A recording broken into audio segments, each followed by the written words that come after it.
Praise the lord शब्द, praise the lord. धन्यवाद Yeshu, praise the lord, praise the lord, praise the lord. आइए हम प्रार्थना करें। धन्यवाद हो पिता परमेश्वर, धन्यवाद हो पिता, धन्यवाद हो पिता परमेश्वर। हम आपको हृदय की गहराई से पिता परमेश्वर ये समय के लिए आपको धन्यवाद देते हैं पिता, कि आज का समय आपने हमको दिया कि हम आपकी पिता परमेश्वर उपस्थिति में आ सके। पिता परमेश्वर, हम प्रार्थना करते हैं पिता परमेश्वर कि जो भी वचन पिता परमेश्वर हमने तैयार किया है, होने देना पिता परमेश्वर कि वो पवित्र आत्मा के सहारे से पिता परमेश्वर, पवित्र आत्मा के अनुग्रह के द्वारा ही पिता परमेश्वर वो हम वचन पर बोलने वाले हो सके। पिता परमेश्वर, हम जो भी कुछ वचन बोलेंगे उसमें होने दीजिए पिता परमेश्वर कि ये ओठों से जब हम आपके नाम को लेते हैं पिता परमेश्वर, आप हमारे ओठों का शुद्धिकरण कीजिए, हमारे मन को शुद्ध करिए, हमारे हृदय को पवित्र करिए, और हर प्रकार के जितने भी हमारे मन में किसी के लिए अगर कपट है या किसी के लिए गुस्सा है या किसी के लिए बैर है पिता परमेश्वर, उन सब से हमको मुक्त करिए पिता परमेश्वर। हमारे मन में पिता परमेश्वर पूरे तरीके से, हमारा मन पूरे तरीके से शून्य कर दे पिता, संसार से हमको दूर कर दे पिता, और हम केवल और केवल हमारे आँखों के सामने यीशु मसीह ही नज़र आए पिता परमेश्वर, क्योंकि यीशु मसीह के द्वारा ही उद्धार है, यीशु मसीह के द्वारा ही शांति है, और यीशु मसीह के द्वारा ही छुटकारा है पिता परमेश्वर। पिता परमेश्वर, आज हम आपके शरण में आते हैं, पूरे तरीके से अपने आप को शून्य कर देते हैं पिता। हमारी आँखें अगर देखती है तो केवल यीशु मसीह को देखिए, हमारे कान अगर पिता परमेश्वर सुनते हैं तो वो केवल आपके वचन को सुनने वाले हो सके पिता परमेश्वर। हम आपको धन्यवाद करते हैं पिता परमेश्वर कि जब हम लोगों के साथ में मिलकर पिता परमेश्वर आपके वचन को पिता परमेश्वर सुनाते हैं, तो पिता परमेश्वर अलग ही एंथुसियाज्म हमारे इसमें आ जाता है पिता। एक नई प्रकार के पिता परमेश्वर सांसारिक रूप से दूर होकर हम पिता परमेश्वर यीशु मसीह में पूरे तरीके से आनंदित हो जाते हैं, उत्साहित हो जाते हैं पिता। और वो एंथुसियाज्म से पिता परमेश्वर हम आपसे प्रार्थना करते हैं कि वही पिता परमेश्वर आत्मिक उन्माद हम में रहे पिता परमेश्वर, ताकि वो आत्मिक उन्माद के साथ में पिता परमेश्वर हम आपके नाम को लेने वाले हो सकें। पिता परमेश्वर, जितने को भी जो भी पिता परमेश्वर बीमार है या जो भी पिता परमेश्वर मानसिक रूप से पिता परमेश्वर परेशान है, शारीरिक रूप से परेशान है, आत्मिक रूप से पिता परमेश्वर ठंडापन महसूस कर रहे हैं, उन सब को पिता परमेश्वर हम आपके अनुग्रह के सिंहासन के सामने रखते हैं पिता। और जिसको जिस बात की घटी है पिता परमेश्वर, वो यीशु मसीह के नाम से पूरी की जाए, ऐसी हम आपसे प्रार्थना करते हैं पिता परमेश्वर। हर कोई पिता परमेश्वर सुनने वाला और उसके बाद में ऑफलाइन सुनने वाला भी पिता परमेश्वर आत्मिक उन्माद से भर जाए पिता परमेश्वर, और उसके विश्वास के द्वारा ये वचन उसके साथ में बातचीत करने वाला हो सके पिता परमेश्वर, क्योंकि ये वचन पिता परमेश्वर जीवित खुदावंत के वचनों में से लिया गया है पिता। इसलिए पिता परमेश्वर हम छुप जाएं और आप हम में से बोलने वाले हो सके पिता। जितने भी उपस्थित होंगे उन सबको पिता परमेश्वर आप आशीषों से माला माल करिए। ये सारी विनती पिता परमेश्वर हम हमारे पवित्र पवित्र पिता परमेश्वर यीशु मसीह के नाम से मांगते हैं, सुनिए और कबूल करिए। आमीन, आमीन, आमीन। Praise the Lord everyone. अच्छा लगा आप लोगों को देखकर, क्योंकि अच्छा लगता है जब पेज के लोग हाजिर होते हैं सामने, बोलने वाले को भी एक उत्साह आता है कि चलो कोई तो है जो परमेश्वर के वचन को सुन रहा है। मैं पिता परमेश्वर का धन्यवाद देती हूँ शबनम के लिए कि जो इतने व्यस्त शेड्यूल में भी वो परमेश्वर के वचन के लिए एकत्रित हो सकती। मैं पिता परमेश्वर का धन्यवाद देती हूँ आज के दिन के लिए कि आज का दिन पिता परमेश्वर ने मेरे लिए खास बनाया था। मुझे ये अवसर मिला कि मैं आगरा मसीह मंडली के पेज पर आकर यीशु मसीह के कुछ चुने हुए वचनों को शेयर करने वाली हो सकूं। आज का जो मैंने वचन लिया है वो एक्चुअली मैंने रोमन्स से लिया है। हालांकि बड़ा तकलीफ गई मुझे, क्योंकि उसको समझना बहुत ही कठिन है। पौलुस की पत्रियों को समझना ज़रा कठिन हो जाता है, तो भी मैंने कहा कि चलो परमेश्वर का अनुग्रह मेरे साथ में है, परमेश्वर के पवित्र आत्मा से प्रेरित होकर मैं 2-3 दिन से यही वचन पढ़ रही थी और ये वचन मुझको कुछ समझ में नहीं आ रहा था। तो मैंने सोचा कि नहीं, ये वचन जो मुझको समझ में नहीं आ रहा है उस पर ही मैं बोलूँगी कि हो सकता है कि मुझे अगर समझ जाओ किसी चीज़ का अगर मैं गलती करती हूँ या वो जो भी मैं रेफरेंस दूँगी या जो भी मैं बोलूँगी उसमें अगर कुछ और भी आप ऐड करना चाहें तो प्लीज़ मेरे आत्मिक उन्नति के लिए वो आप प्लीज़ शेयर करिएगा, ताकि मैं और भी आत्मिक रूप से अपने आप की उन्नति करने वाले हो सकें। Praise the Lord everyone. आज का जो मेरा टाइटल है वो है सारे इज़राइलियों का उद्धार। उसके लिए मैंने रोमन्स 11:25 से 32 तक का मैंने निकाला है। Romans 11:25 to 32। जय मसीह की भैया। तो आज मैं आप लोगों के सहारे से ये वचन को बोल रही हूँ। पिता परमेश्वर मेरे साथ में है। पवित्र आत्मा को मैंने आह्वान किया है कि पिता परमेश्वर, ये वचन बहुत कठिन है, फिर भी जो भी मैं बोलूँ तेरे वचन के द्वारा, इसके अलावा मैं अपनी बुद्धि का प्रयोग ना करूँ। तो हम देखते हैं कि पुराने लोग के सदियों से पहले मैं बता रही हूँ कि इज़राइल जो जाति है ना, सदियों से पहले से, बिल्कुल बहुत सदियों से चला आ रहा है कि इज़राइल जातियों से देश परेशान था। शायद वो अपने आप को बहुत ज़्यादा धार्मिक मानते होंगे या कुछ उनमें अपने आप को बहुत घमंडी समझते होंगे, परमेश्वर की संतान समझते होंगे। ये तो मैंने नहीं समझा कि वो लोग क्यों इस जाति के लोग से परेशान थे। वो मैंने काफ़ी स्टडी करने की कोशिश की पर मुझे नहीं मिला, परंतु इस जाति के लोगों से परेशान थे। यद्यपि रोमन्स ने ये जो यहूदी धर्म है इसको मान्यता दे रखी थी। यहूदी धर्म को उन्होंने मान्यता तो ज़रूर दे रखी थी, तो भी ये धर्म को वे एक अधर्मी वर्ग में शामिल करते थे। ये धर्म को उन्होंने कभी भी रिस्पेक्ट नहीं दिया।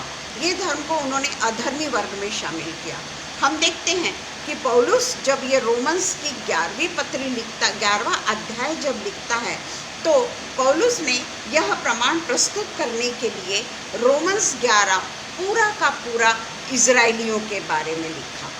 पूरा रोमन्स 11 जब हम पढ़ते हैं तो इसमें इज़राइलियों को पौलुस ये 11वां अध्याय समर्पित करता है और वो जो बाकी की कलीसियाओं का ये 11वें अध्याय में आपको कहीं पर भी उल्लेख नहीं मिलेगा।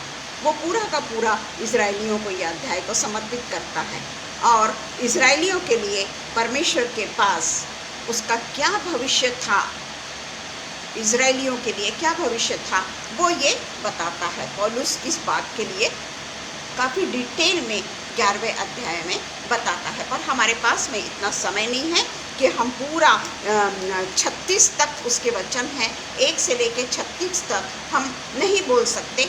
अगर समय मिला और अगर शबनम ने और अनुपम भैया ने मुझको इजाज़त दी कि आप पहले का भी बोलिए तो मैं उसको भी प्रिपेयर करने की कोशिश करूँगी। पवित्र आत्मा के द्वारा मैं उसको भी प्रिपेयर करने की कोशिश करूँगी और उस पर भी बोल देंगे हम। तो आज हम देखेंगे सिर्फ रोमन्स 11:25 से लेकर 32 तक, क्योंकि वहीं मैं आके रुक गई थी। पढ़ ही रही थी मैं 25 से, तो वो उसी में आकर मैं रुक गई थी। तो उसमें जो हम देखते हैं कि मेरे इसमें सारे इज़राइल का उद्धार, उसमें अंतिम समय लिखा हुआ है कि जीवते परमेश्वर के बारे में रोमन्स 6:12 में जो लिखा है उसी के बारे में उसमें अंतिम समय का है करके लिखा हुआ है। उसमें 25वां जो हम 11 का पहले एक वचन देखेंगे, शुरुआत देखेंगे। इसलिए मैं कहता हूँ, क्या परमेश्वर ने अपनी प्रजा को त्याग दिया? ये पौलुस का क्वेश्चन मार्क है। पौलुस कहता है कि क्या परमेश्वर ने अपनी प्रजा को त्याग दिया? तो मेरा कहने का मतलब ये, उनकी प्रजा यानी कौन? परमेश्वर की चुनी हुई प्रजा यानी इज़राइली। तो हम जब बोलते हैं कि परमेश्वर ने इजराइली, जो पुराने नियम में हम देखते हैं कि इजराइलाइट्स से परमेश्वर कितने नाप्रसन्न हो जाते थे, उनके कामों से वो हमेशा ठेस खाते थे, हमेशा उनको सुधारने की कोशिश करते थे, पर वो अपने ही उसमें लग जाते थे, बाल देवता के पीछे, इसके पीछे उसके पीछे लगे रहते थे।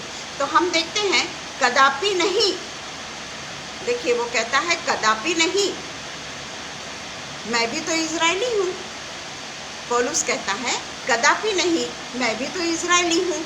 तो हम ये देखते हैं कि परमेश्वर के द्वारा इजराइल, यानी वो कहता है कि अगर परमेश्वर ने इजरायलियों को छोड़ दिया, अगर परमेश्वर ने इजरायलियों को त्याग दिया, क्योंकि लोग कहते हैं कि क्या परमेश्वर ने इजरायलियों को त्याग दिया, तो वो कहता है कि क्योंकि मैं भी इजरायली हूँ और मैं तो बहुत यीशु मसीह के गुजरने के बाद, यीशु मसीह के क्रूसिफिकेशन के बाद, यीशु मसीह के रिजरेक्शन के बाद, यीशु मसीह के पवित्र आत्मा आने के बाद, यीशु मसीह के लोग पवित्र आत्मा से भरने के बाद और होली स्पिरिट आने के बाद में भी मैं क्रिश्चियन लोग को सताता था।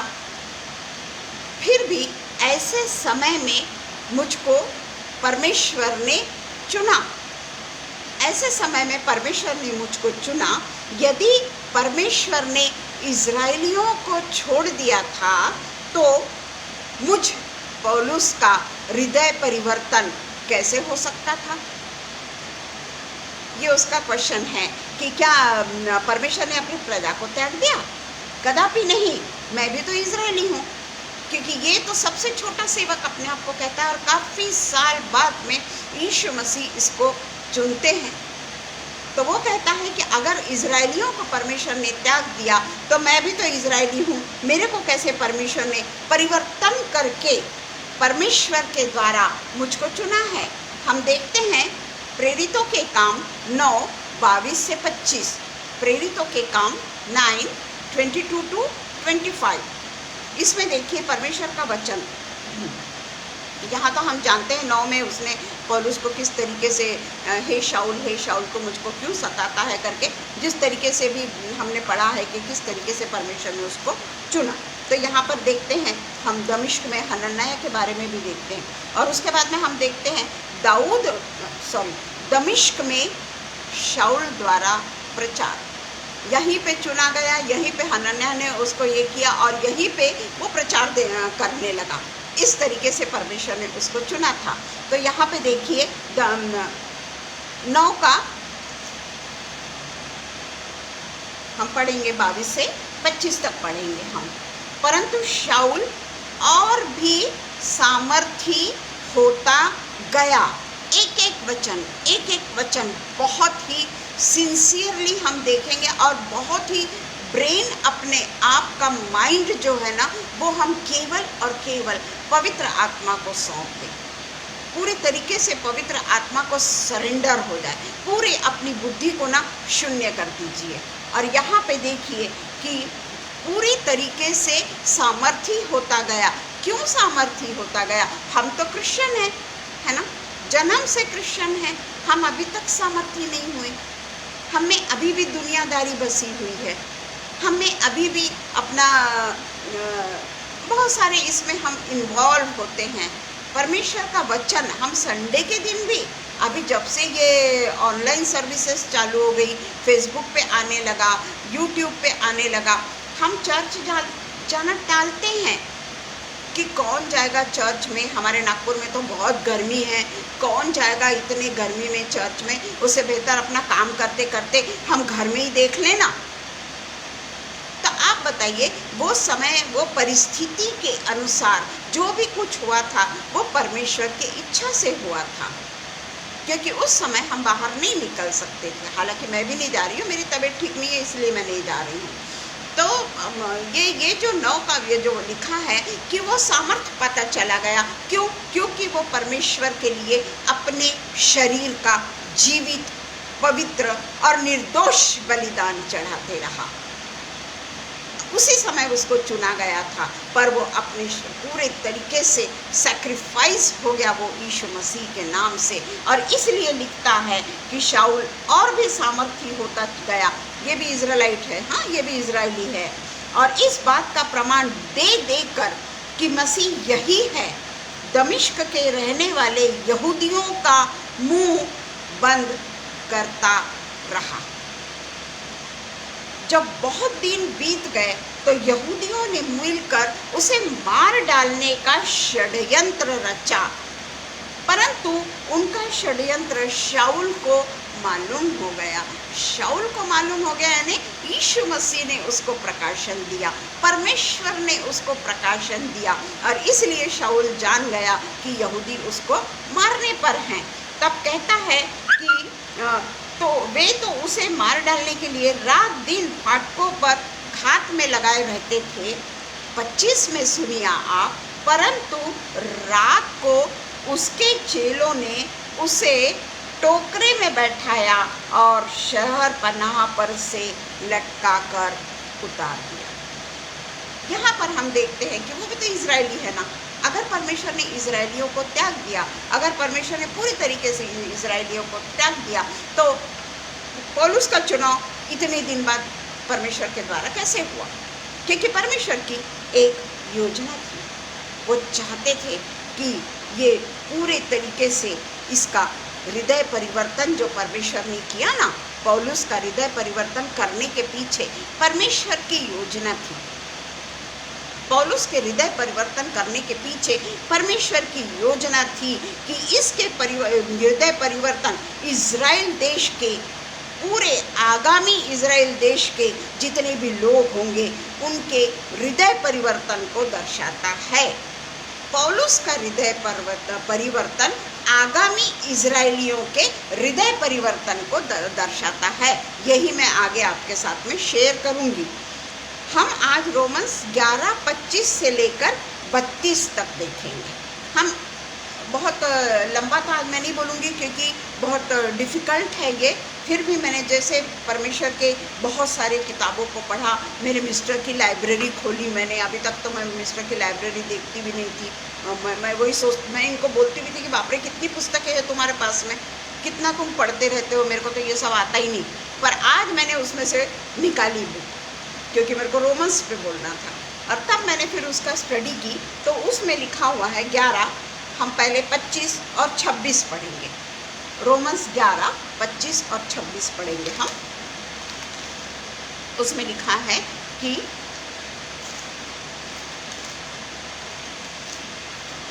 हे भाइयों, कहीं ऐसा न हो कि तुम अपने आप को बुद्धिमान समझ लो। हम सब है इसमें, हाँ, इंक्लूडिंग मी, कि कहीं तुम अपने आप को बुद्धिमान न समझ लो कि मैं क्या हूँ, मैं पिता परमेश्वर के वचन को शेयर करती हूँ। नहीं, हम लोग कुछ भी कहीं भी परमेश्वर के इसमें हमारी बुद्धि भ्रष्ट है। अगर पिता परमेश्वर अपनी आत्मा से हमको बोलने ना देना तो हम केवल और केवल अपने बुद्धि का प्रदर्शन करते रह जाएंगे, और सामने वाला सामर्थ नहीं पा सकेगा। जैसा पौलुस कहता है कि मैं पूरे तरीके से, परमेश्वर ने मुझको सामर्थ्य भर दिया। तो यही कहते हैं कहीं ऐसा ना हो कि तुम अपने आप को बुद्धिमान समझ लो। इसलिए मैं नहीं चाहता कि तुम इस भेद से अनजान रहो, कि तुम इस भेद से अनजान रहो कि जब तक, देखिए, इस भेद से अनजान रहो कि जब तक अन्य जातियां पूरी रीति से प्रवेश ना कर ले, तब तक इज़राइल का एक भाग ऐसा ही कठोर रहेगा। ये परमेश्वर की वाणी है। इज़राइल का एक भाग ऐसा ही कठोर रहेगा। यहाँ हम देखते हैं कि परमेश्वर का इज़राइल का एक राष्ट्र के रूप में उसको अंधा या कठोर कर देते हैं। परमेश्वर खुद उसको अंधा और कठोर कर देते हैं ताकि परमेश्वर का इज़राइल का वो एक राष्ट्र के रूप में एक परंतु ये जो अंधा और कठोर जो परमेश्वर इज़राइल को कर रहे हैं, राष्ट्र को ना, वो उसका नेस्तनाबूद करने के लिए नहीं कर रहे। इज़राइल को वो कभी नेस्तनाबूद नहीं कर सकते। वो कभी करेंगे भी नहीं इज़राइल को नेस्त नाबूद, परंतु उसके पीछे उनकी एक अस्थायी योजना है ये उनके लिए कि इज़राइलियों को, एक राष्ट्र को कठोर कर देना, ये उनकी अस्थायी योजना थी। इसका अंत कब होगा? इसका अंत कब होगा? जब हम 25वां वचन जब हमने पढ़े कि जब तक अन्य जातियाँ यानी इज़राइलियों को छोड़कर अन्य जातियाँ पूरे तरीके से परमेश्वर के राज्य में प्रवेश ना कर ले, तब तक इज़राइल का एक भाग कठोर किया। यानी अब पिता परमेश्वर ने अपने साम्राज्य में केवल और केवल इज़राइलियों के लिए या यहूदियों के लिए ये काम नहीं किया। उन्होंने आगे एक स्टेप लिया और अन्य जातियों के लोगों के बीच में अपने कार्य को करना शुरू किया। और अन्य जातियों का जब तक अंत तक, जब तक अन्य जातियां पूरी तरीके से प्रवेश ना कर ले, तब तक वो इज़राइल को कठोर करेंगे। ऐसा नहीं लिखा है कि मैं हमेशा इज़राइल को कठोर करूँगा। उसके बाद में 26वां वचन है, और इसी रीति से सारा इज़राइल, देखो अन्य जातियों को पूरी रीति से अपने में समा लेंगे परमेश्वर। और 26 में क्या लिखा है? और इस रीति से सारा इज़राइल उद्धार पाएगा। अन्य जातियों को यहाँ पर परमेश्वर अपने पास में लाएंगे और सारा इज़राइल उद्धार पाएगा। जैसा लिखा है, छुड़ाने वाला सियोन से आएगा और अभक्ति को याकूब से दूर करेगा। ये दोनों भी ऐसा लगता है ना कि कैसे विपरीत वो है कि यहाँ पर अन्य जातियों को परमेश्वर उनके बीच में काम कर रहा है, और इज़राइल कैसे क्या पूरे तरीके से चेंज हो जाएगा? इज़राइल का, पूरे इज़राइल का कैसे क्या उद्धार होएगा? परमेश्वर तो काम अन्य जातियों के लिए कर रहे हैं, है ना? परमेश्वर तो अन्य जातियों के लिए काम कर रहे हैं, तो ऐसे कैसे हो सकता है भाई? तो हम देखते हैं कि अन्य इसमें परमेश्वर अन्य जातियों के पास उन्हें भरपूरी से, अन्य जातियों को भरपूरी से आत्मिक दान दिए चले जा रहे थे। हम पढ़ते हैं प्रेरितों के काम में, हम पढ़ते हैं किस तरीके से 120 लोगों के ऊपर पवित्र आत्मा उतरा। उसके बाद में लोग बढ़ते गए, बढ़ते गए, बढ़ते गए, उनमें शामिल होते गए, शामिल होते गए, शामिल होते गए। उस समय क्रिश्चियनिटी भरपूरी से बढ़ी, अन्य जाति लोग उसमें समाते चले गए, अन्य जाति लोग परमेश्वर को मानते चले गए, अन्य जाति लोग परमेश्वर के प्रवेश करते रहे परमेश्वर के राज्य में। आज तो वो बंद हो गया, आज वो गति बिल्कुल बंद हो गई। जब उस समय इतनी फ्लरिश हो रहा था, इतना अच्छे से बढ़ रहा था, आज वो क्यों बंद है? क्यों बंद है? कहाँ हम कम हैं? कहाँ हम में कमज़ोरी है? क्यों आज अन्य जातियाँ हमारे पास में सीमित रूप से आ रही हैं? ये जिस तरीके से इज़राइल आज हम लोग हैं, इज़राइली हम लोग हैं, हम भी कहीं कठोर तो नहीं हो गए? हम भी कहीं परमेश्वर से दूर तो नहीं हो गए? हम भी कहीं दिखावटी जीवन को तो नहीं जी रहे? हम भी कहीं दूसरों को कमज़ोर तो नहीं समझ रहे? हम भी कहीं अपने आप को बहुत ज़्यादा धार्मिक तो नहीं समझ रहे? और दूसरों को हम कहीं तुच्छ तो नहीं समझ रहे कि मैं अगर बोल रही हूँ पेज पर, या मेरा अगर समझ जाओ परमेश्वर के लिए मेरे पास में इतनी मैं बिज़ी हूँ कि एक भी दिन मेरे पास में नहीं है, तो मैं बहुत ज़्यादा धार्मिक तो नहीं समझ रही अपने आप को?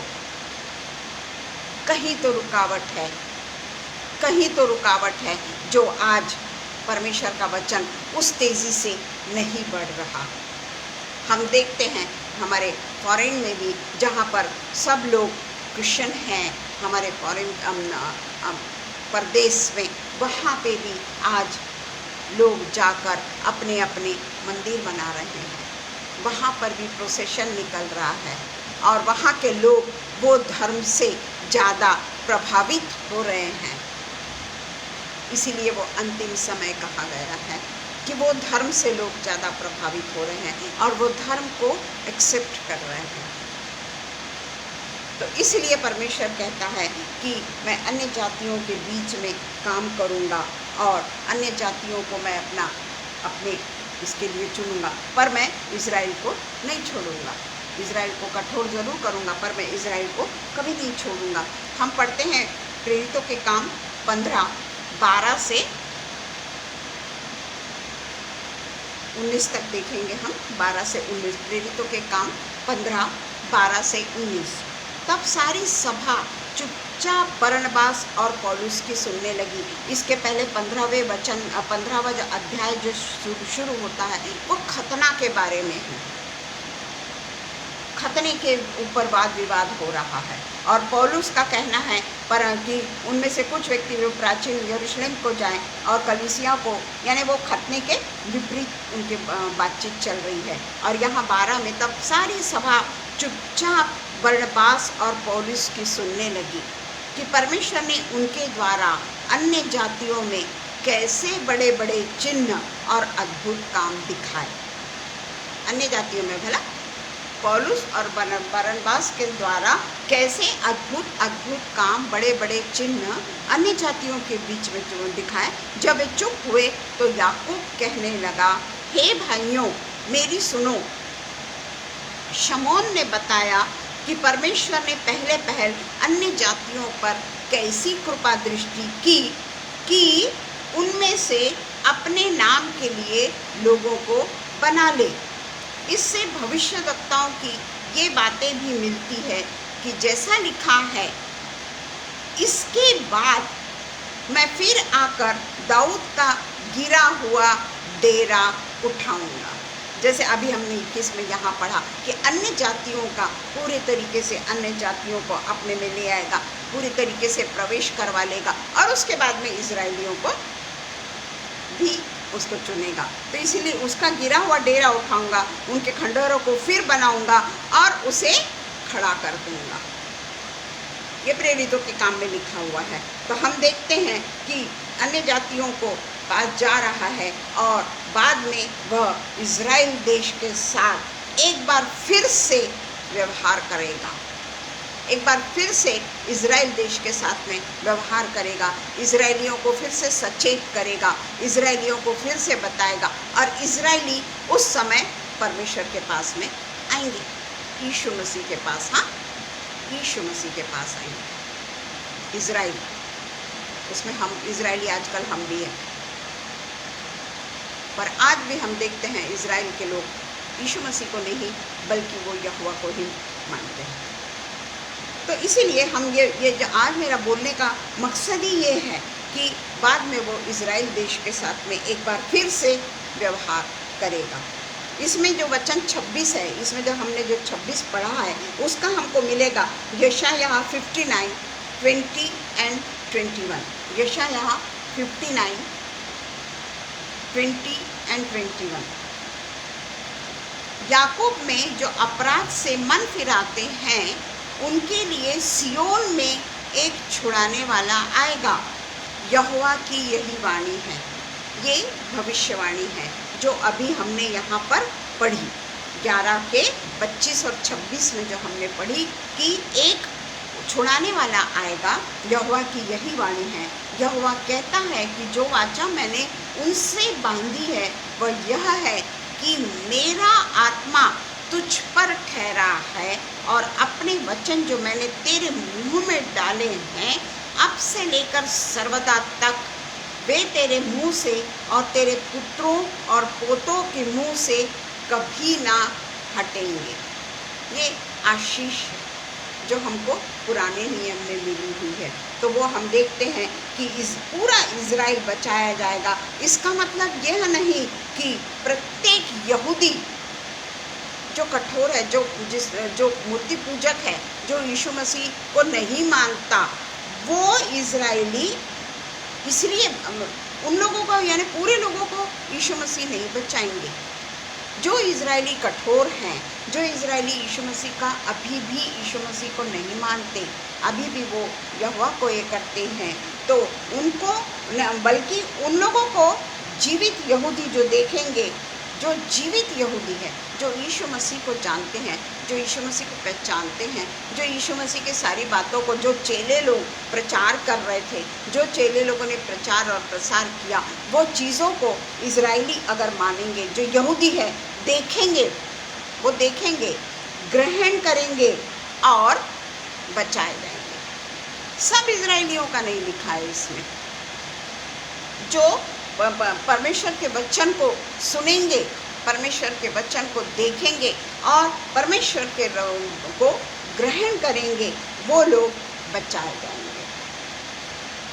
उसके बाद में हम देखेंगे 27 और 28 वचन, 27 और 28। और उनके साथ मेरी यही वाचा होगी, जबकि मैं उनके पापों को दूर कर दूंगा।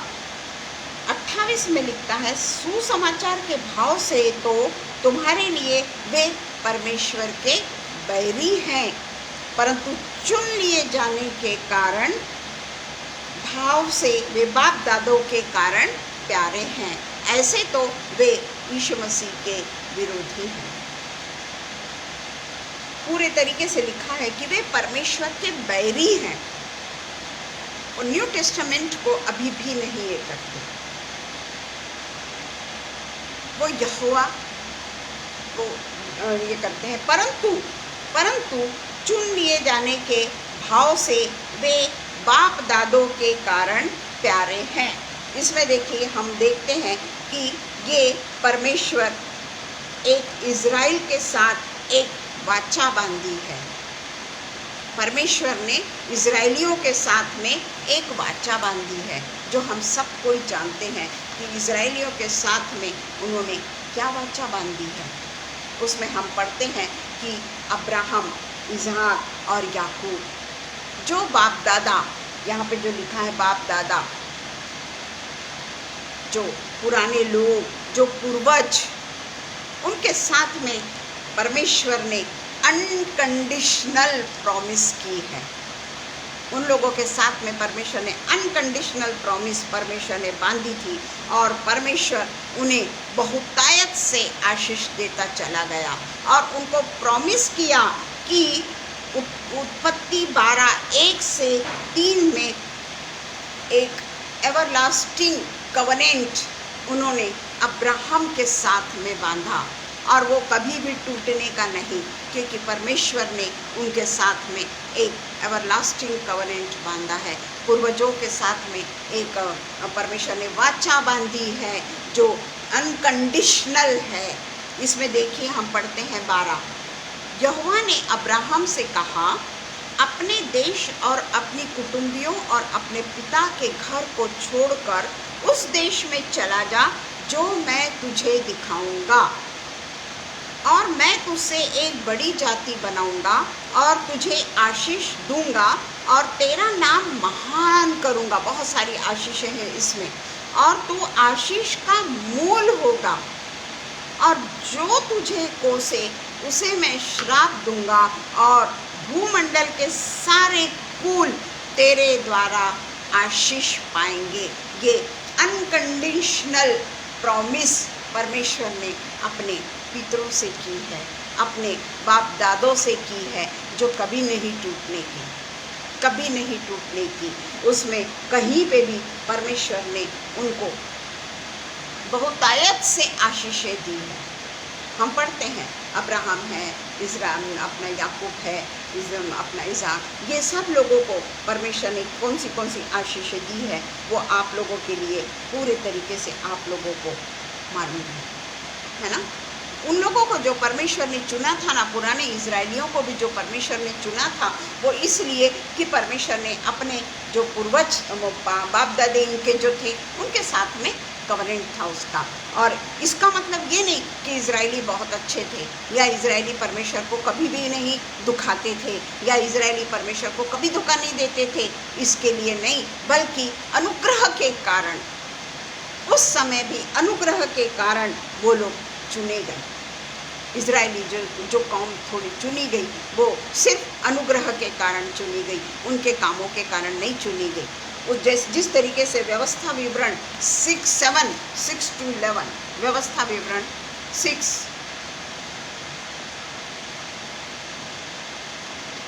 व्यवस्था विवरण का 7वां अध्याय 6 से लेके 11 तक पढ़ेंगे हम।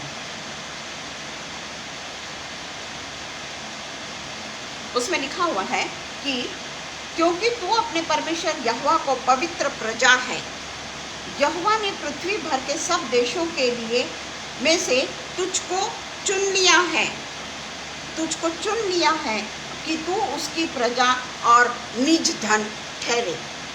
देखिए यहाँ पे प्रजा को उसने चुन लिया है। यहोवा ने जो तुमसे स्नेह करके तुमको चुन लिया, और इसका कारण वह नहीं था कि तुम गिनती में और सब देशों के से अधिक थे, किंतु तुम तो सब देशों के लोगों के गिनती में थोड़े थे।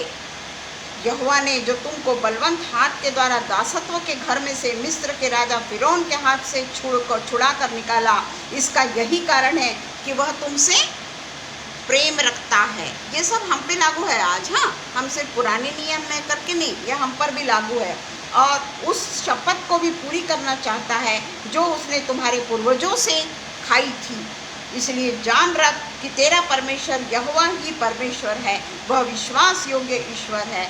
जो उससे प्रेम रखते हैं, उसकी आज्ञाओं को मानते हैं, उनके साथ वह 1000 पीढ़ी तक अपनी वाचा का पालन करता और उन पर करुणा करता रहता है। 1000 पीढ़ी तक हम तो एक पीढ़ी भी उसकी आज्ञाओं का पालन नहीं कर सकते, एक पीढ़ी भी हम उसके आज्ञाओं का पालन नहीं कर सकते, और फिर भी वो अपने प्रजा को नहीं छोड़ना चाहता, परंतु परमेश्वर के लिए वो उनको वो प्यार करता है और उनके साथ में वो वाचा को नहीं तोड़ना चाहता। इसलिए पिता परमेश्वर ने पुराने नियम में क्या किया था? पिता परमेश्वर ने पुराने नियम में क्या किया था? पहले हम देखेंगे रोमन्स 11 का 4 पहले हम देखेंगे कि परंतु परमेश्वर से उसे क्या उत्तर मिला। मैंने अपने लिए 7000 पुरुषों को रख छोड़ा है, जिन्होंने बाल के आगे घुटने नहीं टेके। इज़राइल पूरा नष्ट हो गया रहता, पूरी तरीके से नष्ट हो गया रहता, पर इज़राइल तो चुनी हुई कौम है।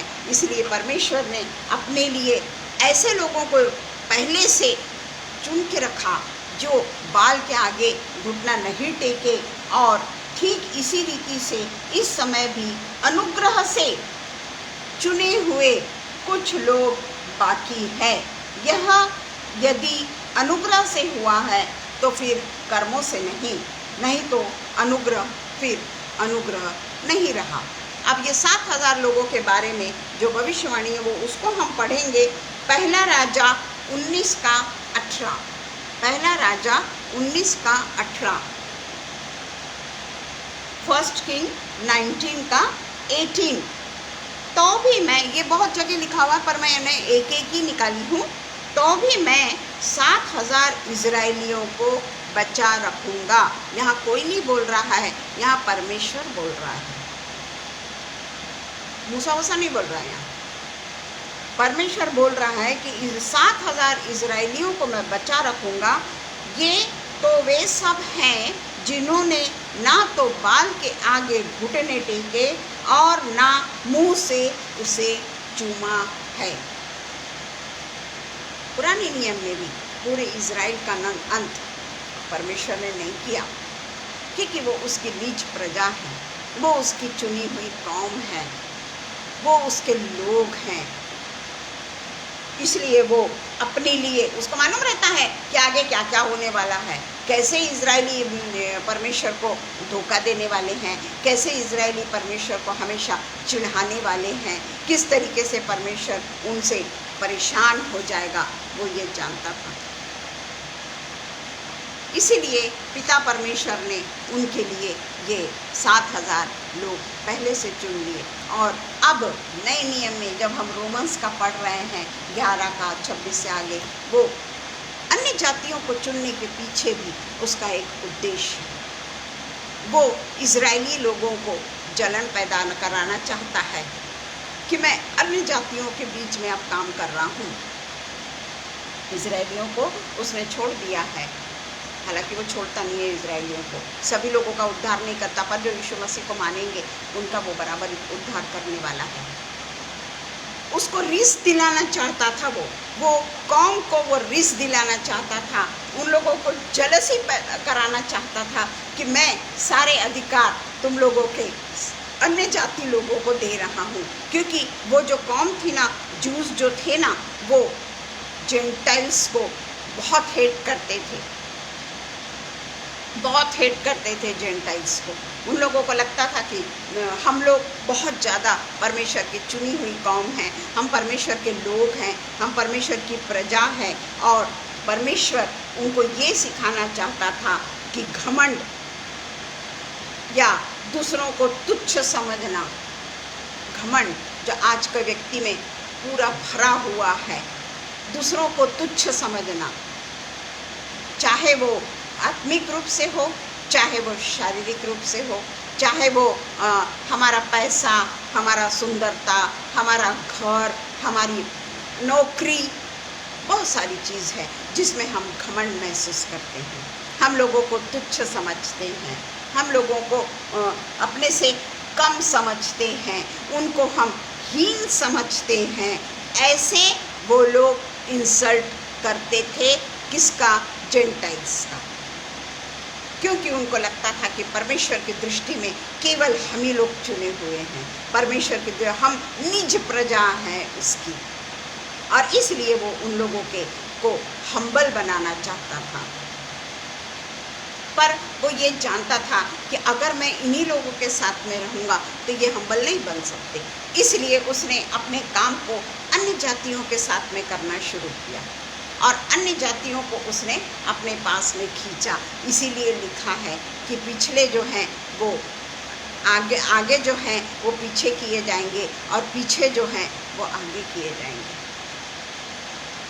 और यहाँ पर भी हम देखते हैं कि उनको हम्बल बनाने के लिए, उनको रिस दिलाने के लिए, और परमेश्वर ने उसके लिए ये योजना बनाई कि अन्य जातियों के लिए वो जो सोचते हैं कि वे ही केवल परमेश्वर की संतान हैं, उन लोगों को बतलाने के लिए कि चुने हुओं के लिए परमेश्वर अन्य जातियों को भी चुन सकता है, परमेश्वर अन्य जातियों से भी काम करवा सकता है, उनसे भी अपनी, परमेश्वर का वचन कहता है ना न्यू टेस्टामेंट में कि मैं पत्थरों से भी अपनी स्तुति करा लूँगा।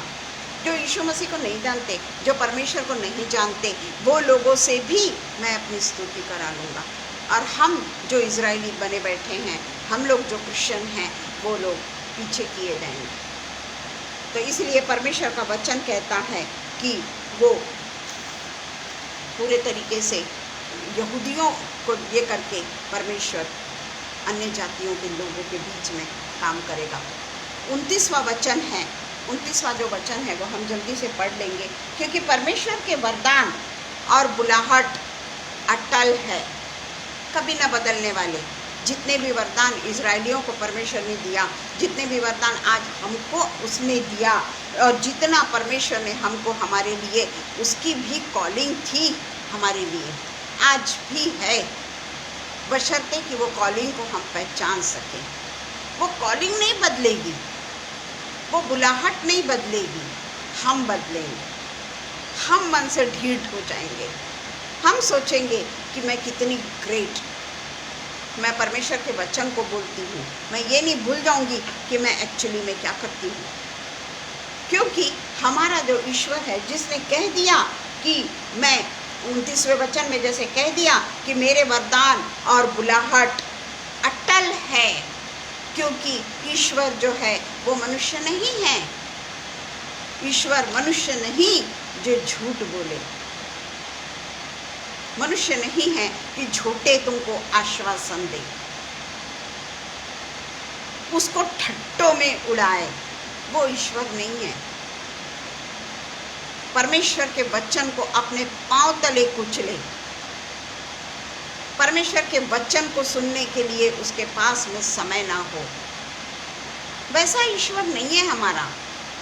हमारा ईश्वर कभी भी झूठ नहीं बोलता, और ना ही वो मनुष्य है जो अपनी इच्छाओं को बदले।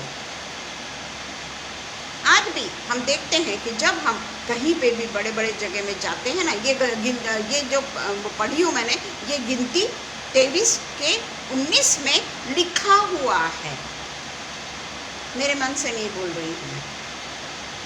तो इसमें लिखा हुआ है क्योंकि इजराइलियों को दिया गया परमेश्वर का वरदान और परमेश्वर के द्वारा उन्हें बुलाने का वरदान परमेश्वर वापस नहीं ले सकता, क्योंकि पिता परमेश्वर का वचन है कि ईश्वर मनुष्य नहीं जो झूठ बोले, और ना मनुष्य है जो अपनी इच्छा बदले।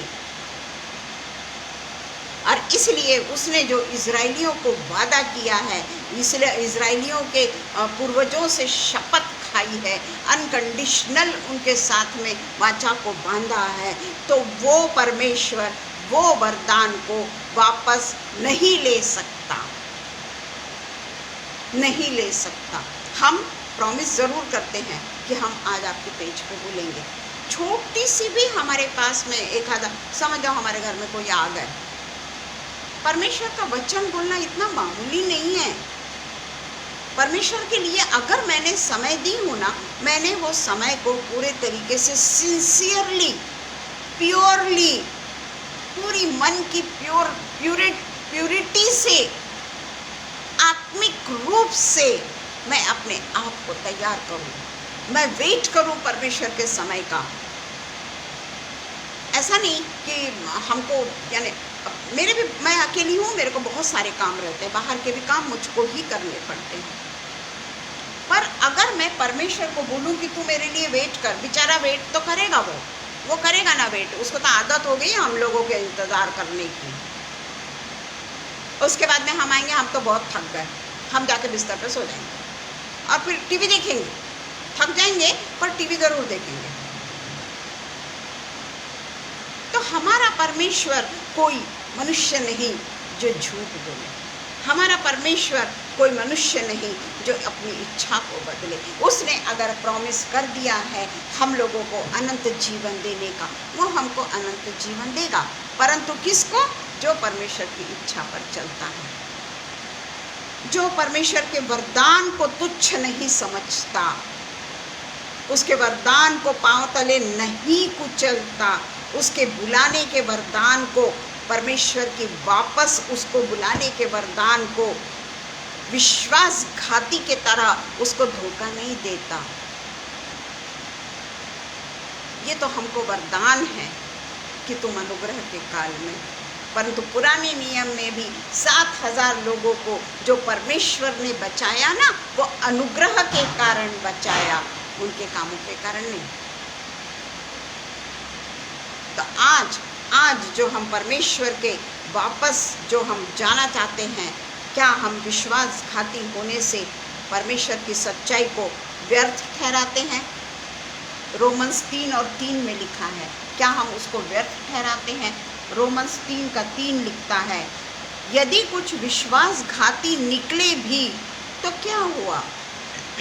क्या उनके विश्वासघाती होने से परमेश्वर की सच्चाई व्यर्थ ठहरेगी? अगर हम विश्वासघाती निकले भी तो क्या होगा? परमेश्वर का क्या बिगड़ेगा? परमेश्वर की क्या सच्चाई व्यर्थ ठहरेगी? कदापि नहीं, वरन परमेश्वर सच्चा और हरेक मनुष्य झूठा ठहरे, जैसा लिखा है, जिससे तू अपनी बातों में धर्मी ठहरे और न्याय करते समय तू जय पाए। परमेश्वर के वचन ना बहुत ही ज़्यादा स्पष्ट है, बहुत ज़्यादा स्पष्ट है। तो अभी हम देखते हैं पद 11 का 30 to 30 से 32 हम देखेंगे। 11 का 30 से 32, रोमन्स 11 30 से 32 आखिरी है ये। क्योंकि जैसे तुमने पहले परमेश्वर की आज्ञा ना मानी, परंतु अभी उनके आज्ञा न मानने से तुम पर दया हुई। परमेश्वर की आज्ञा इजराइलियों ने नहीं मानी, परंतु उन पर दया हुई। क्यों दया हुई? क्योंकि पिता परमेश्वर ने बाप दादों से एक अनकंडीशनल प्रॉमिस करके रखा था, और परमेश्वर कभी भी अपने प्रॉमिस को बदलता नहीं, वो कभी झूठ नहीं बोलता। जो गिनती 23-19 में लिखा हुआ है कि वो अपने प्रॉमिस को कभी नहीं तोड़ता, वो अपनी इच्छाओं को कभी नहीं बदलता। और इसीलिए उसमें लिखा है कि सुसमाचार के भाव से तो तुम्हारे लिए वे परमेश्वर के बैरी हैं, परंतु चुन लिए जाने के भाव से वे बाप दादों के कारण प्यारे हैं। अब्राहम, इज़ाक और याकूब के कारण हम परमेश्वर के प्यारे हैं, हमारे कामों से नहीं। और इसलिए परमेश्वर का वचन 30वें वचन में कहता है कि क्योंकि जैसे तुमने पहले परमेश्वर की आज्ञा न मानी, परंतु अभी उनकी आज्ञा न मानने से तुम पर दया हुई। पहले किस पे दया हुई? परमेश्वर ने किनके बीच में काम किया? अन्य जातियों के बीच में। इजराइलियों को छोड़ दिया परमेश्वर ने। इजराइलियों पे तो करना ही था, पर चुने हुए लोगों पे जो यीशु मसीह पर विश्वास करते हैं। सब पे नहीं, सब यहूदियों पे नहीं, पर पहले पत्थरों से स्तुति करा लेगा, अन्य जातियों को पहले ये करेगा, अन्य जातियों के बीच में काम करेगा। और क्योंकि लिखा हुआ है कि अन्य जातियां पूरी रीति से प्रवेश ना कर ले, तब तक इज़राइल का एक भाग कठोर किया जाएगा। ये परमेश्वर का वचन है। और यहाँ पर आखिरी में लिखता है कि परमेश्वर की आज्ञा न मानी, परंतु अभी उनके आज्ञा न मानने से तुम पर दया हुई। अन्य जातियों की वजह से, जिसको हमने छोटा समझा, जिसको हमने तुच्छ समझा, जिनको हमने हमारे लायक नहीं समझा, कि हम तो परमेश्वर के संतान हैं। हम चर्च में भी जाते हैं ना, तो हम ऐसे ही करते, गरीबों के साथ में नहीं मिलते। हम अन्य जातियों से आए हैं, वो बहुत धार्मिक है वो, पर हम हमारे बाजू में अगर कोई हमारा आदमी मिल जाए तो उनसे हम कन्नी काट लेते हैं और दूसरी तरफ चले जाके दूसरे लोगों से मिलने लग जाते हैं। हम इजराइली।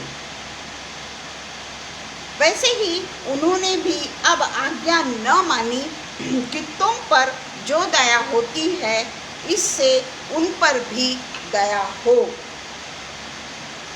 क्योंकि परमेश्वर ने सबको आज्ञा उल्लंघन का बंदी बनाकर रखा, ताकि वह सब पर दया करे, सब पर अनुग्रह करे। इसमें देखिए, ये जो लिखा है कि पौलुस कहता है कि परमेश्वर इज़राइल के मन की कठोरता को नम्रता में बदलना चाहता है।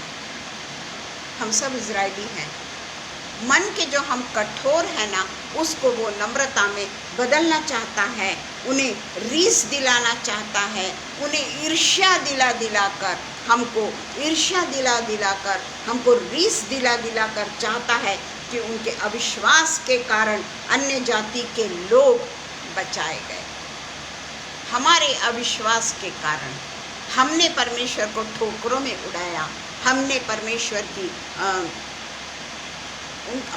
को हमने कांटों का ताज पहनाया, हमने परमेश्वर को क्रूस पर बलिदान करवाया, हमने परमेश्वर को ठट्टों में उड़ाया, हमने परमेश्वर को गालियाँ दी, हमने परमेश्वर को कांटों का ताज पहनाया, और हमने परमेश्वर को ये कहने पे मजबूर कर दिया कि वो हमारे सारे पाप अपने ऊपर उठा ले, ताकि हम पाप की संतान ना कहलाएं। हमारे सारे पाप यीशु मसीह ने क्रूस पर उठा लिए, और वो क्रूस पर उठा लेने के कारण कहता है, एली एली लामा शबक्तनी, हे मेरे पिता तूने मुझे क्यों छोड़ दिया। और उसके कारण आज हम सारे पापों से छुटकारा पा चुके, हमारे गंदे कामों से हम छुटकारा पा चुके। परंतु पौलुस रोमन्स 6 में कहता है 1 में, सो हम क्या कहें, फिर से हम पापी करते रहें कि हम पर अनुग्रह बहुत हो। ये भी 6:1 में कहता है पौलुस। तो इसलिए परमेश्वर का जो है वो इजराइलियों को रीस दिलाया, इजराइलियों को ईर्ष्या दिलाना चाहता था कि उनके अविश्वास के कारण जो अन्य जाति लोग हैं वो बचाए गए। ये और उनके उद्धार पाने को देखकर जब इजराइल जब देखेगा कि अन्य जाति उद्धार पा रही है, आज हम देख रहे हैं ना अन्य जातियों का कैसा उद्धार हो रहा है। गरीब लोगों के चर्च में जाके देखिए आप, गरीब तो नहीं बोलूँगी मैं उनको, क्योंकि वो परमेश्वर के राज्य में ना हमसे भी ज़्यादा अमीर है, हम बल्कि लाजर है। वहाँ पे देखिए कैसी स्तुति होती है, वहाँ पे देखिए दोपहर के 3 बजे तक बिना खाए कलीसिया बैठी रहती है, और वहाँ पर उनके अनुसार दोपहर के समय दाल चावल खाते हैं वो लोग, मटन की राह नहीं देखते। क्या आज तो संडे है, मेरे को तो मटन खाना है भाई, मैं तो पहले मटन का अरेंजमेंट करके आती हूँ संडे के दिन कि जाते साथ मेरे को मटन खाने को मिल जाए।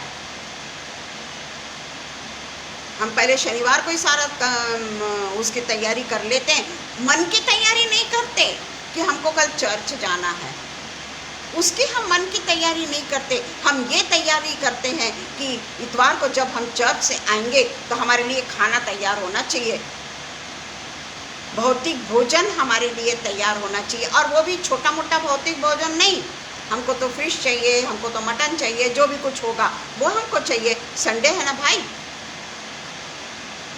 पर जो दूसरे लोग हैं जो अन्य जातियों से आए हैं, जो स्पिरिचुअली हमसे कई गुना धनी हैं, उनके द्वारा हमको रीस दिलाता है परमेश्वर, उनके द्वारा हमें जलन पैदा करवाता है परमेश्वर, उनके द्वारा वो हमें बतलाना चाहता है कि हमने अपने आप को किस तरीके से बदलना है, किस तरीके से हमने अपने आप को चेंज करना है। जिस तरीके से रोमन्स 10:19 कहता है कि फिर मैं कहता हूँ क्या इजरायली नहीं जानते थे?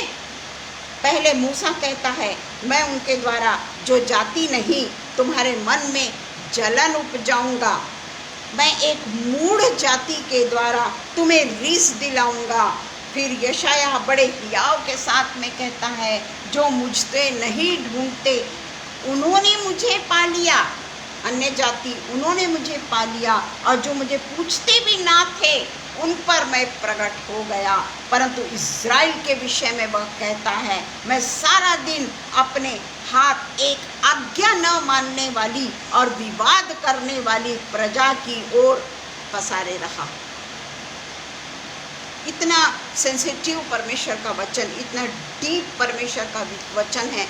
इसमें बहुत सारे और है कि रोमन्स 11 का 14 मेरे को पढ़ना बहुत ज़रूरी है आज, क्योंकि मैं इसको कंप्लीट करूँगी। कि अतः मैं कहता हूँ क्या उन्होंने इसलिए ठोकर खाई कि गिर पड़े? कदापि नहीं, परंतु उनके गिरने के कारण अन्य जातियों को उद्धार मिला। इज़राइलियों के गिरने के कारण अन्य जातियों को उद्धार मिला कि इज़राइलियों को जलन हो। इसलिए यदि उनका गिरना जगत के लिए धन और उनकी घटी अन्य जातियों के लिए संपत्ति का कारण हुआ, तो उनकी भरपूरी से क्या कुछ ना होगा। मैं बता रही ना, ये चैप्टर जब मैं पढ़ी ना तो मैं तो पूरे तरीके से हिल गई। आज समझ में नहीं आया। पहले तो मुझे 2 दिन पहले मैंने पढ़ा था, मुझे समझ में नहीं आया कि परमेश्वर का ये वचन क्या बोलता है कि उनके द्वारा तुम्हारे पाप होंगे, उनके द्वारा तुम उद्धार पाओगे। किनके द्वारा पाएंगे? क्या बोल रहा परमेश्वर? तब कहीं जाकर मैंने स्टडी करी इसको। पहले तो सोची बाप रे बड़ा डिफ़िकल्ट है, इसको तो मैं समझ ही नहीं पा रही हूँ। पर नहीं, परमेश्वर को आज मुझसे इसी विषय पे बात करनी थी, और इसलिए परमेश्वर ने यहाँ अविश्वास में यहूदियों और अन्य जातियों को भी शामिल किया है। ये मत सोचिए कि अन्य जातियों का उद्धार हो गया तो अन्य जाति कुछ भी करने लग जाए। ये जो अविश्वास अगर अन्य जाति भी करती है ना, तो वहाँ पर उनके लिए वही रूल होगा। तो यहाँ कोई भेदभाव नहीं है, किसी के ऊपर भेदभाव नहीं कि तुम लोग कौन हो, तुम लोग बड़े लोग हो, छोटे लोग हो, तुम लोग अन्य जाति के लोग हो, इजरायली हो। सबका अनुग्रह एक ही द्वारा एक ही द्वारा बचाए जाने के कारण परमेश्वर यहूदियों को अपने अनुग्रह व यहूदियों को भी अन्य जातियों को भी अपने अनुग्रह के द्वारा बचा सकता है। क्या भविष्य में उन्हें नहीं बचा सकता? भविष्य में भी परमेश्वर कहता है कि मैं, क्योंकि हमने पढ़ा अभी उत्पत्ति 12:1-13 कि वो बाप दादों के कारण भविष्य में भी हम पर अनुग्रह कर रहा है, क्योंकि उसने कवरेंट बांध के रखा है अपने पूर्वजों के साथ में। परंतु जो उदंड है, चाहे वो कोई भी हो, हाँ, यहूदी हो या यूनानी हो, कोई भी हो, जेंटाइल हो या परमेश्वर के लोग हो, जीव, उनके लिए लिखा है कि उदंड, घमंडी, पाखंडी जो बन गए हैं, उनके लिए परमेश्वर लिखता है कि वो सोचने लगे कि उद्धार पाने या बचाए जाने के लिए अन्य जातियों को, वो पहले ये लोग सोचते थे, ये जो इजरायली है ना, वो सोचते थे कि इनको अगर उद्धार पाना है, अन्य जातियों को अगर उद्धार पाना है, तो क्योंकि वो लोग बहुत ही उदंड थे, बहुत घमंडी थे, बहुत पाखंडी थे, इजरायलियों की बात कर रही हूँ मैं, पुराने। तो उन लोगों को ऐसा लगता था कि ये जितने भी अन्य जाति के लोग हैं ना, उनको अगर उद्धार पाना है या उनको बचना है, तो उनके लिए यहूदी बनना आवश्यक है। उनकी ये एक प्रकार की सोच थी कि अन्य जाति के रूप में उद्धार नहीं पा सकेंगे। अन्य जाति जब तक यहूदी नहीं बनेगा, उनका उद्धार नहीं हो सकता। ये उनकी सोच थी, पर ऐसा नहीं था, क्योंकि जो यीशु मसीह ने क्रूस पर बलिदान किया, यीशु मसीह ने एक ही बार अपने लहू की एक एक बूंद हमारे लिए बहा दी, वो सिर्फ इसलिए कि वो सब लोगों के लिए दयावंत बना। और इसलिए आज हम जब देखते हैं कि अन्य जाति लोग किस तरीके से परमेश्वर के लिए अपने पूरे, मैंने देखा है, मैंने खुद देखा है किस तरीके से वो कुर्बानी करते हैं अपनी। तो इसीलिए आज हम ये जो रोमन्स का जो है उसको बहुत ही डीपली पढ़ें। एक बार पढ़ने के बाद में कल हम भूल जाएंगे ना, इसीलिए हम उसको हो सके तो रोज़ बरोज़ उसके ऊपर अध्ययन करने वाले हो सके, ताकि हमारे मन छिप जाए। अन्य जातियों के लोगों का तो उद्धार हो रहा है, ये तो बहुत अच्छी बात है कि परमेश्वर दूसरे लोगों का भी उद्धार कर रहा है, क्योंकि परमेश्वर केवल क्रिश्चियन लोगों के लिए नहीं आया, पर हम इजरायली जो चुनी हुई कौम हैं, अपने लोगों के लिए किस तरीके से हम धन कमा सकते हैं, परमेश्वर का धन कमा सकते हैं, उसके लिए हमको बाइबल अध्ययन करके उसके अनुसार हमको चलना बहुत ज़रूरी है। आइए हम प्रार्थना करें। धन्यवाद हो पिता परमेश्वर, धन्यवाद हो पिता परमेश्वर, सच में पिता परमेश्वर, पिता परमेश्वर आप हमारे मार्गदर्शक हैं। पिता परमेश्वर आप हमें सच्चाई बताते हैं। पिता परमेश्वर आप हमें फैक्ट्स बताते हैं। पिता परमेश्वर, पर जो पिता परमेश्वर हमको पिता परमेश्वर आप सच्चाई बताते हैं, वो केवल पिता परमेश्वर हम किताबों में पढ़कर बोलने वाले ना हो, हम पवित्र शास्त्र में पढ़कर उसको केवल लोगों को सुनाने वाले ना हो पिता, बल्कि पिता परमेश्वर अपने जीवन को आपके अनुसार टटोल कर अपने आप को सुधारने वाले हो सके। पिता आपने जो हमारे पवित्र बलिदान करके हम लोगों के लिए पवित्र बलिदान आपने किया, और पिता परमेश्वर आपके पवित्र लहू के द्वारा पिता परमेश्वर हम लोग शुद्ध हुए हैं। पिता परमेश्वर वही शुद्धता को